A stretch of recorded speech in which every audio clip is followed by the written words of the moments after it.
The team members were the ones who cared about the quality and the efficiency and the safety, and were making the decisions. And the managers and the supervisors became coaches and teachers and mentors. And the key for us there was our coaching system. Well, it was actually the first system we implemented. It's been in place for almost 3 decades now. And we began by just trying to connect the manager with the person. Welcome to Encouraging Leaders, a podcast that exists to remind CEOs and aspiring CEOs that you do not have to lead alone. I'm Mark DeBron, and I'm your host today. And today we're joined by a special friend, an incredible leader, Gary Peterson. Gary is the Executive Vice President of Manufacturing and Supply Chain at O.C. Tanner. He's world known for creating a culture where every single employee is engaged in improving the company and improving their lives and growing. I love to read his purpose statement. He just wants to be available for people to be able to watch and witness their growth. Just a little personal testimony for Gary. I've been out to O.C. Tanner personally 7 times. I've taken my executive team whenever I was the president CEO. I've taken friends. I've taken family members. I've taken other CEOs that I coach to see what kind of impact can be made when a leader cares so deeply for people. Gary, welcome to the show. Thank you. It's a pleasure to be here. Always love chatting with you, Mark. It has been a blast, and you have been such a welcoming host whenever we've come out there. And I know your team gets a lot of people through to show them what a culture of excellence looks like. Thank you so much for pouring into my leadership and those that we've brought. Yeah, likewise. Gary, the question I start everybody out with is just really, when in your leadership journey over the last 40 plus years, did you learn the lesson that you didn't have to lead alone? Yeah, it's a great question. At O.C. Tanner, we have rearranged all of our work into mini factories. We took apart 26 different departments, and now the work goes into a little U-shaped cell. It took our lead time from 28 days down to 20 minutes by just working on this little circle like this. When I first moved into manufacturing 34 years ago or so, as a change facilitator, I was trying to rescue the business in terms of costs were going up because our order size was going down. And so we had to go to a one-piece flow and a tighter link like this U-shape that we have. And before that, we were departments. And I was trying to figure out how to link departments up and get things tighter and tighter and tighter. We were shrinking WIP. We were teaching people job skills so they could flex to a previous or a later department based on where the work content was. And we've been doing this for a couple of years, and we had shrunk our lead time from 28 days down to 10 days by then. And everything was just getting tight, and there wasn't a lot of wiggle room. And we got to the point where because all the work was up in our post-plating department, just about everybody from what we called pickle and brush was up in plating. And just about everybody from soldering was over in pickle and brush. And it's just because there was a bottleneck. We hadn't figured out how to smooth out work yet. But because everybody was displaced, I was worried about quality. I was definitely afraid that in the name of flow, in the name of speed, throughput time, that quality was going to take this huge hit. And I was panicking a little bit. And one day, as I was heading up the stairs to our cafeteria, a woman from the soldering department stopped me on the stairs, and she said, all my fears. She said, hey, this is ridiculous, and this is why. And she called it out. And I was panicking because I was always afraid. I was feeling like, nobody really wants to do this the way I'm doing this. Not even our CEO wants to do this. I felt like I had a tenuous grasp on this job. And here she was saying out loud all of my fears. And I was like, oh my gosh, she can see it. Maybe she's the only one who can see it. I was thinking if I kill her and hide the body, this doesn't come to light. Nobody knows that this is a mess. Yeah, I don't know if that's really a business option or not. Okay. Well, good to know. I didn't do it, but what I did was almost the same thing. I thought to myself, I've got to shut her up. I basically started talking to her as if I was her intellectual superior and telling her why she was wrong, even though she was right.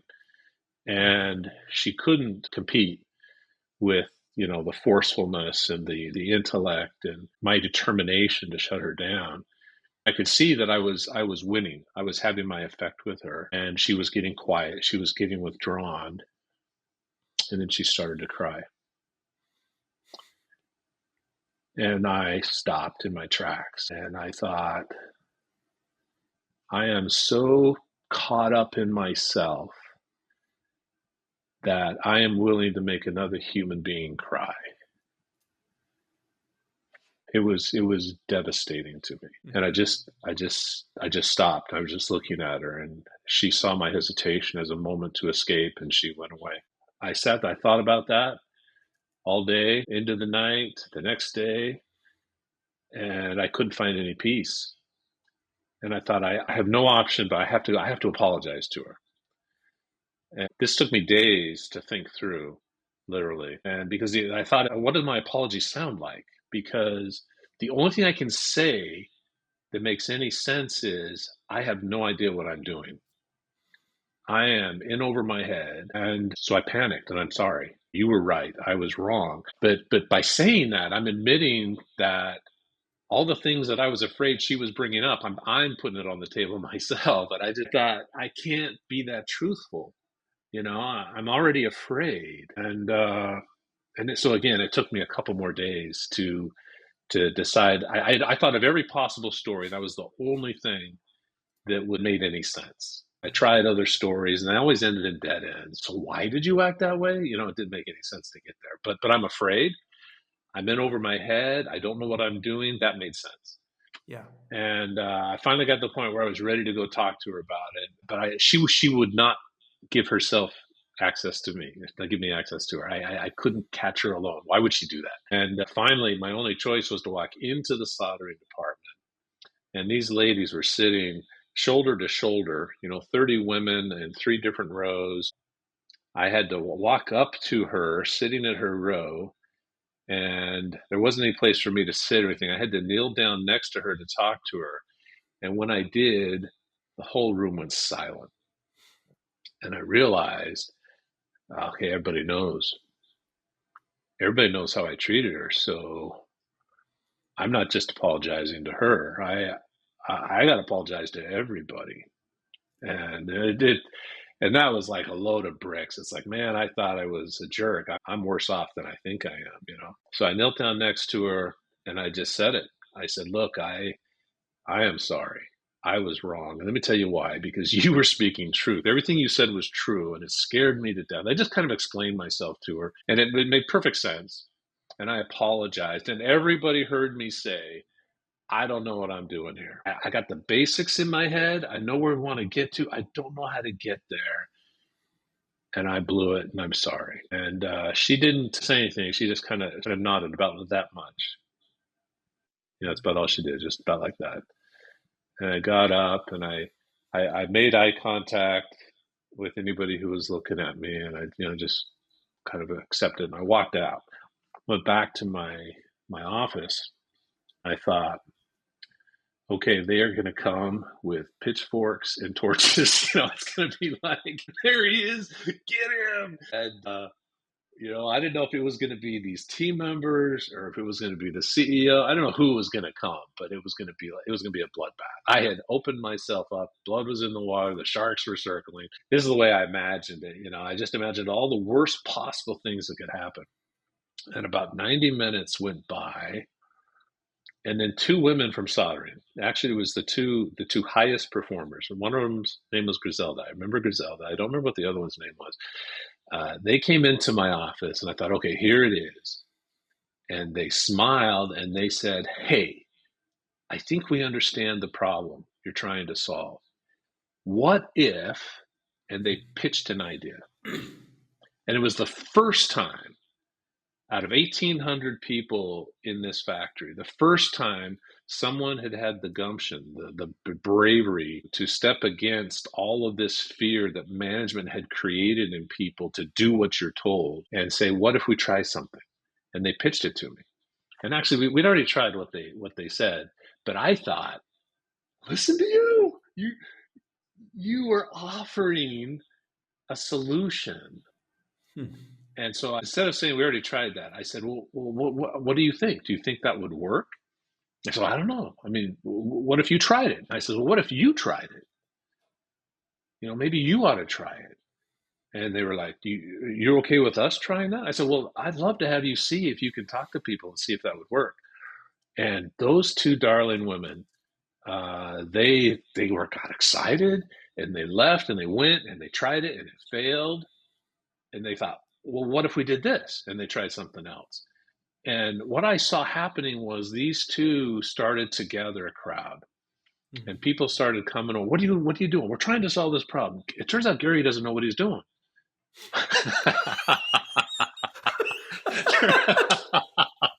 so but we're we're gonna have to help trying to them get here. Yeah, we're trying to get here. Yeah. And so he told us we could try it. Now we tried that. That didn't work. Well, what about this? What about this? All of a sudden, these ideas are coming, and I'm kind of getting closer and closer from the outside. I'm not inserting myself, but I'm watching this just as close as I can without intimidating.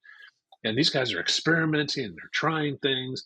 And I'm not kidding you, Mark. They didn't know anything about PDCA yet. They were doing little experiments and trying things and failing and then learning and then trying and then succeeding and then trying and failing, trying, succeeding, learning, growing. And it was beautiful. The mass was getting bigger. And in my mind, that was the beginning of the engagement of people at the O.C. Tanner Company. What has become is this team of people who are like, we got to fix this. We got to make things better. We see where we got to go. We see the vision.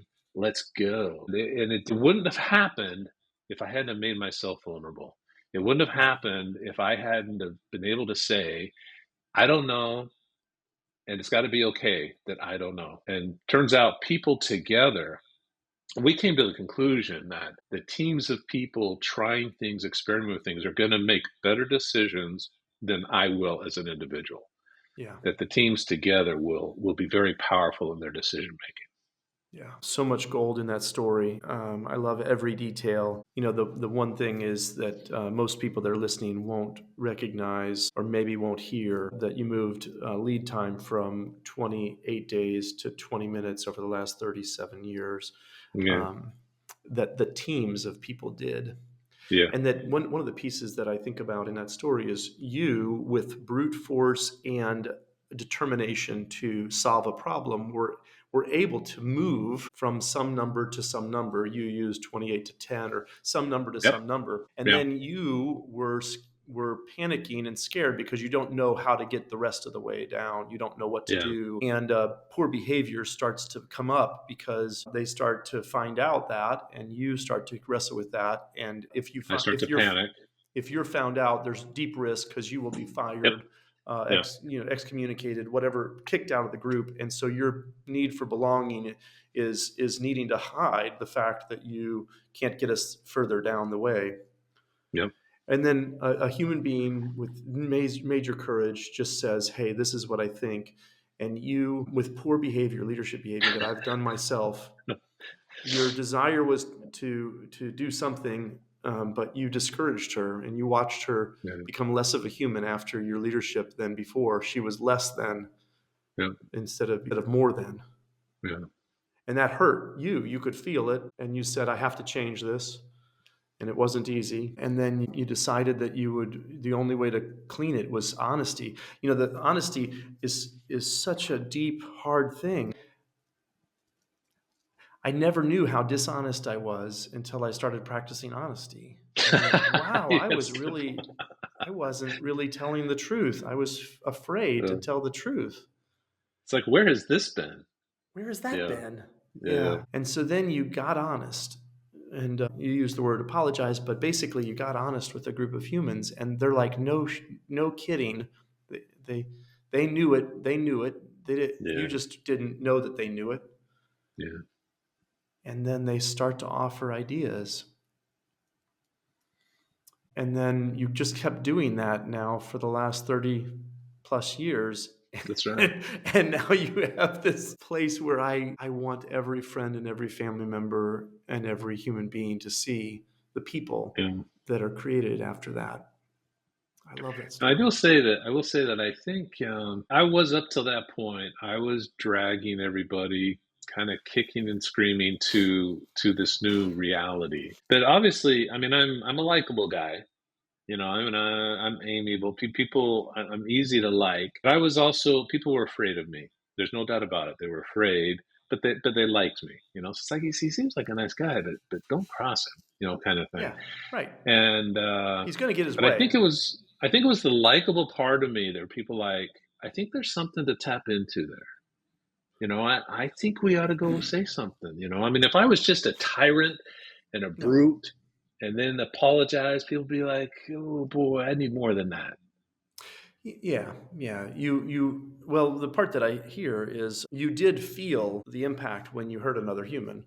Yeah. And so you weren't psychotic. You didn't have a disconnected brain, which Mm, is okay. But I find so many leaders, so many CEOs today, they've got this beautiful heart of like they want to do well, but the skill level and the challenge is you actually have to go and apologize. I yeah. sometimes call it a magic movement. Like you actually it's magic what you did. You apologized, and then humans started to move and Hmm. said, I can help. Yeah. Um, Yeah. one other piece of the story that I think about is I call it vision. You had a vision for a better future. You had an idea that you wanted to see something changed, and you had willingness to work towards it. Yeah. And I was communicating that idea, right? Yeah. I was saying, look, this is where we want to get to. This is what we have to do. And everyone's like, I don't know. We had a reason to get there. Yeah. With the costs going up and with jobs being threatened and so forth. Um, Yeah. I don't think everyone really bought into that was the answer, but it was the only answer we had. It was the only thing that was on the table. Yeah, I mean, some other manufacturers made different decisions. They invested in outside Yeah, U.S. yeah, manufacturing outsourcing. only. They Yeah, outsourced everything to a lower cost competitors. I mean, I think that you decided you wanted to try to do it inside of yeah, the existing group, and so I love that. Tell me that has matured now over time, and you have built some systems that can help people come to that faster, I guess. Because you yes, you had to come yes, to it at the bottom of yourself, like, oh my gosh, I just made a real big mess. yeah, yeah. Um, how do you help leaders take that step earlier now? So we still had a very top-down controlling culture where the manager and the supervisor and the team leaders were the smartest people in the room, and they were telling people what to do. You just do what I tell you and everything will be fine. And what they really believe that if I don't control this, everything spins out of control, I get in trouble. And what we had to do is we had to turn that upside down to where the team members were the ones who cared about the quality and the efficiency and the safety and were making the decisions, and the managers and the supervisors became coaches and teachers and mentors. And the key for us there was our coaching system. It was actually the first system we implemented. It's been in place for almost 3 decades now. Mm. And we began by just trying to connect the manager with the person. We started with just a small conversation. At the time, each of our managers had 120 people. Really difficult to connect with everybody. As we have shrunk, as we have let the workforce just kind of go by attrition, we went from 1,800 down to 400. We did not shrink the management. We have so now our ratio is every manager has 20 people, which Hmm. means that they can each spend an hour, up to an hour, with a different person every day, coaching, teaching, mentoring, helping them do problem solving, helping them with their creative innovation, whatever it is the person needs to get better at.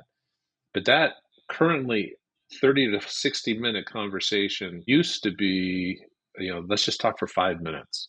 Have a 5-minute conversation with everybody, and what immediately began to happen is the barriers started to break down. They started to see each other as you're a real person. I'm a real person.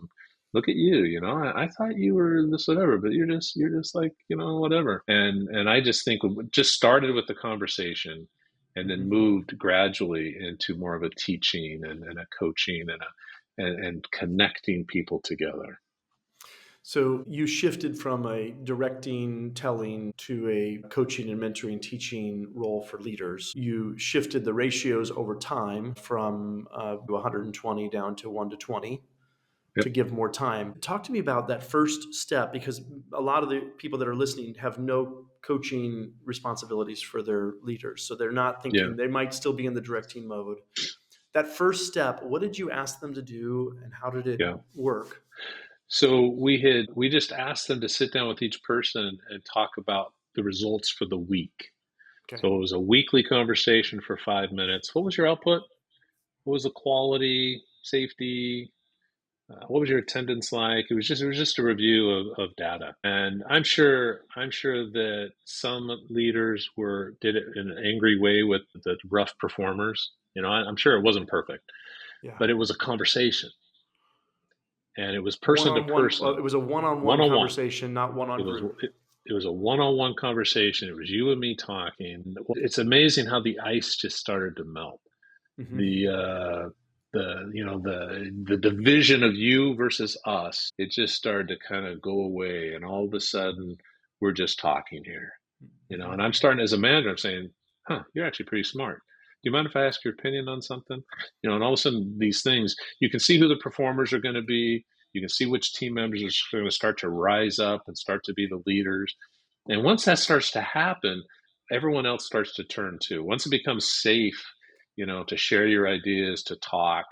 And I just think that 5 minute conversation once a week was the icebreaker. Yeah, and you were at a right now. Are you at a once a week cadence now that you've gotten to where you're at 1 to 20? What is the cadence of one-on-ones that Yeah, you no, it's have every now? other week now. Every other week. So yeah, and then the team leader is every week in line, and that's more process oriented. Mm-hmm. I'm watching you work. We're talking. I'm trying to understand the issues that you're encountering every day, but it's also making them very human to each other, right? Very connected. Connection is what I'm all about. Connecting. We have data that says that if you connect the people to each other, if you connect them to you as the leader, and if you connect them to the purpose of the company, big things start to happen in terms Yeah. of their viewpoint about everything. And these one-on-ones are one of those places where those connections are formed, human to That's human. where that's where Yeah. it happens. Yeah. You mentioned something before we got on recording was about the impact of caring. And tell me about coaches who care and coaches who don't care, or leaders who care and leaders who don't care. How do you see the connection between caring and coaching? Yeah. Well, I think it didn't take us long to see that lives were changing now, and the way we work and the way we feel, and just the ambiance, the feeling in the factory was changing. And when we actually defined the coaching system, the first thing we wrote was the foundation is we care about each other. Mm. So that was at the heart of our coaching system. It wasn't fixing something or changing behavior.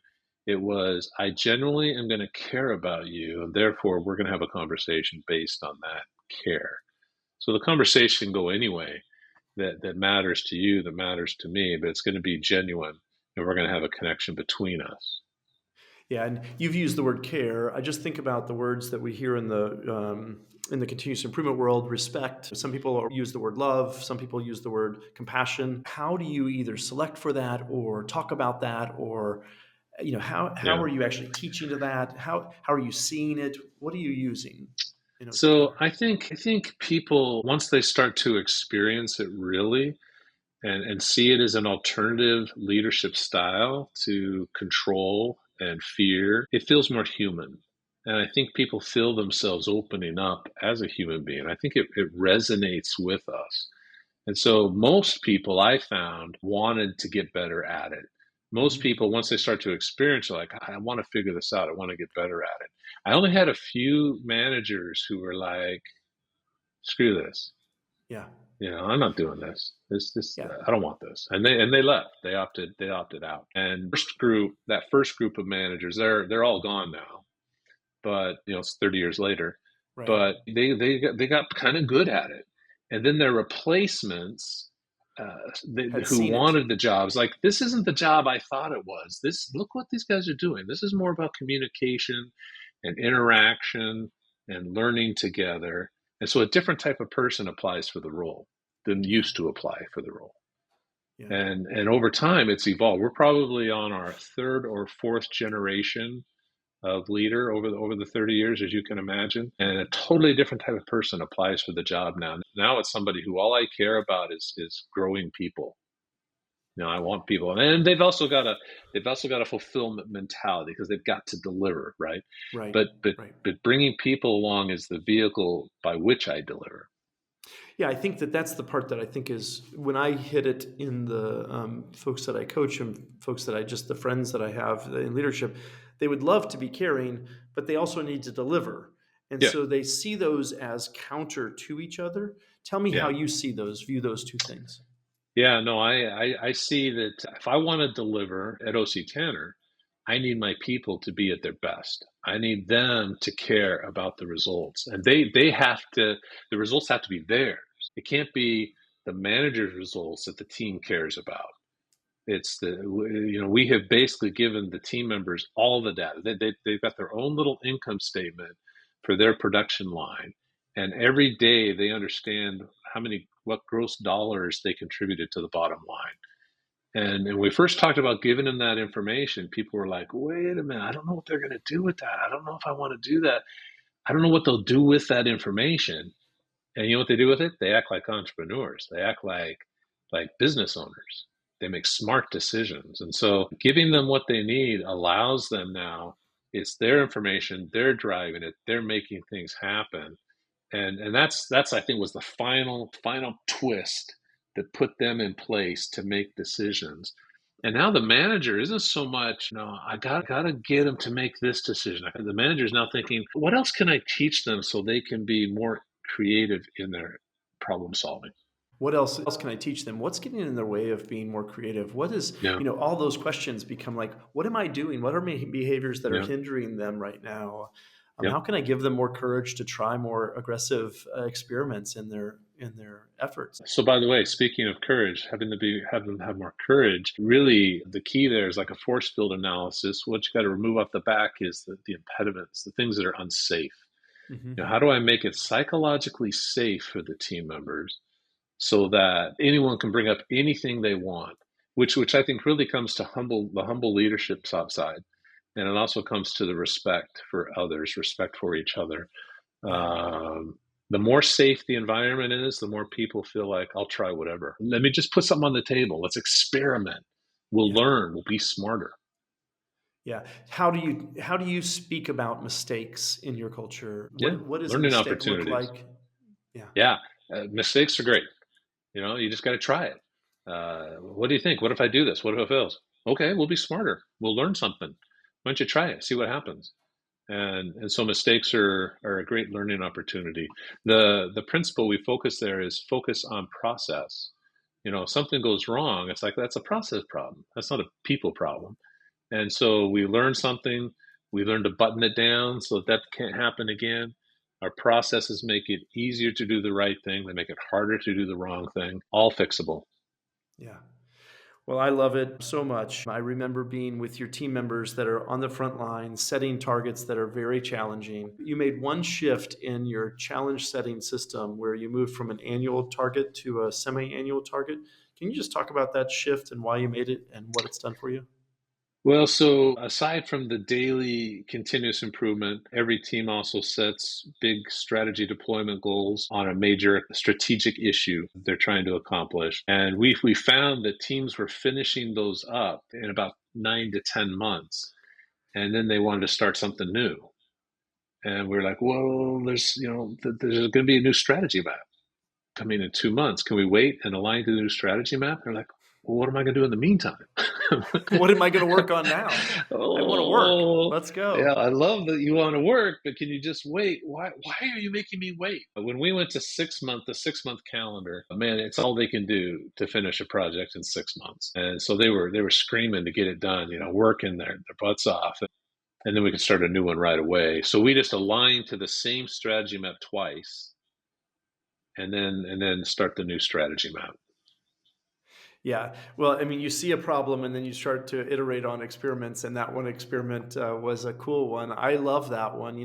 There's so many times when, as leaders, we're saying, why don't you just wait for us? And we want action orientation, we want entrepreneurial energy, we want their innovation. And we're like, hey, we haven't Yeah, decided yet which direction we're headed. And so I just yeah, think that, why are you going to make me wait is such a good signal to say, yeah, maybe we should adjust this to a shorter cycle.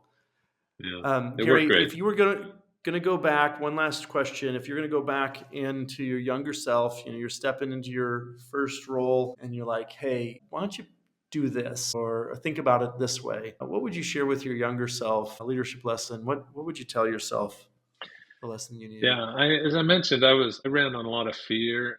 I was afraid, um, and I think for sure, if I could talk to my younger self, I'd put my arm around me and I'd say, "Hey, Gary, everything's going to be okay. You're fine. You're fine. Relax a little bit. Have a little more fun. It's all going to work out fine. You're panicking too much about the small things. Just stick to the basics. It'll all work out." Um, I think I'd say the same thing to younger Gary working with my kids. It's all going to be fine. Just relax a Mhm. little bit, be a little bit less Yeah. uptight, be a little more loving, spend a little more time on the good stuff. Everything's going to be fine. I think I would say the same thing. I love it. I love it. So, all of the people that are listening, that is the message. I needed that message as well, Gary. Just calm down. Don't worry so much. Mm, Stick to the basics. Everything's going to be yeah, okay. And keep doing the basics. yeah. It's such a powerful message. And so, thank you for sharing your heart for people. Thank you for sharing with the folks that I've brought out there, and the folks that are going to continue to explore and see how they can build people centric leadership into their cultures and those kind of things. So, I just really appreciate it. If you are a CEO or aspiring CEO and you want to get in touch with Gary, you can find him on LinkedIn. If you would love to hear about how our team helps create coaching cultures, happy to spend some time with you on that at encouragingleaders.com. And thank you so much for listening. Gary, thanks so much for being here. Thanks, everybody.